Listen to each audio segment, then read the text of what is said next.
यो हो भेरी नदी, ठुलो भेरी नदी भनिन्छ यसलाई। यो अहिले जाजरकोट र रुकुम जिल्लाको सिमानामाबाट बग्ने भेरी नदी हो र यो कर्णाली प्रदेशमा पर्ने गर्छ र अहिले असोजको महिनामा यसलाई यो चाहिँ अलि सफा भएर बगिरहेको अवस्था हामी देख्न सक्छौँ। जसरी यहाँबाट यो चाहिँ सुर्खेत हुँदै नेपालगञ्ज बाँके बर्दिया भएर यो भारततिर प्रवेश गर्ने गर्छ भने उत्तरबाट चाहिँ डोल्पातिरबाट यो आउने गर्दछ दर्शकबिन।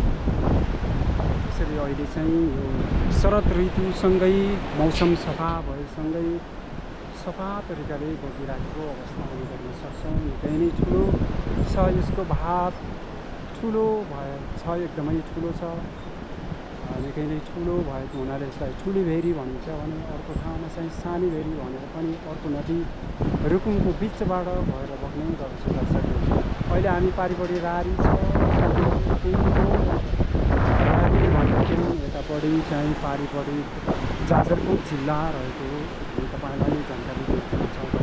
पारिपट्टिको सबै पाखाहरू जाजरकोट जिल्ला अन्तर्गत पर्ने गर्छ भने रुकुम जिल्ला र जाजरकोट जिल्लालाई यही ठुलो भेरी नदीले सिमाना छुट्याएर यसलाई बाँडेको छ दर्शकहरू। यस्तो अवस्था छ। अहिले पारिपट्टि धान पाकिराखेको छ, पहेँलै छ धान भनेदेखि यहाँबाट डोल्पासम्म पनि प्रवेश गर्न सकिन्छ साथीहरू।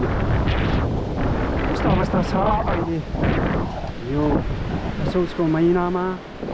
दसैँ पछाडि अब तिहार आउनै लाग्दाखेरि यहाँको वातावरण र ठुलोभेरी नदीको बहाव यो प्रकारले अगाडि बढिरहेको हामी देख्न सक्छौँ दर्शकहरू।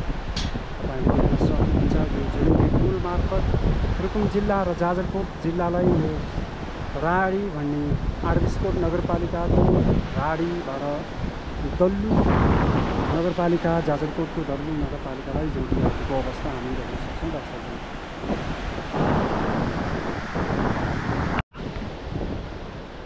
यो हो जाजरकोट जिल्लाबाट रुकुम जिल्लाको आरबिसकोट नगरपालिका राडी बस्तीको भ्यू। यसरी तलबाट झुलुङ्गे पुलले जोडेको छ यहाँहरूको दुईवटा जिल्लाको सिमानालाई। र भनेदेखि सिमाना चाहिँ ठुलो भेरी नदीले छुट्याएको छ रुकुम जिल्ला र जाजरकोट जिल्लालाई। यसरी तपाईँले यो नदी बगिराखेको तिरतिरबाट गयो भनेदेखि हामी यहाँबाट नेपालगञ्जसम्म पुग्न सक्छौँ दर्शकबिन। यतापट्टिबाट यो अवस्था रहेको छ दर्शकबिन।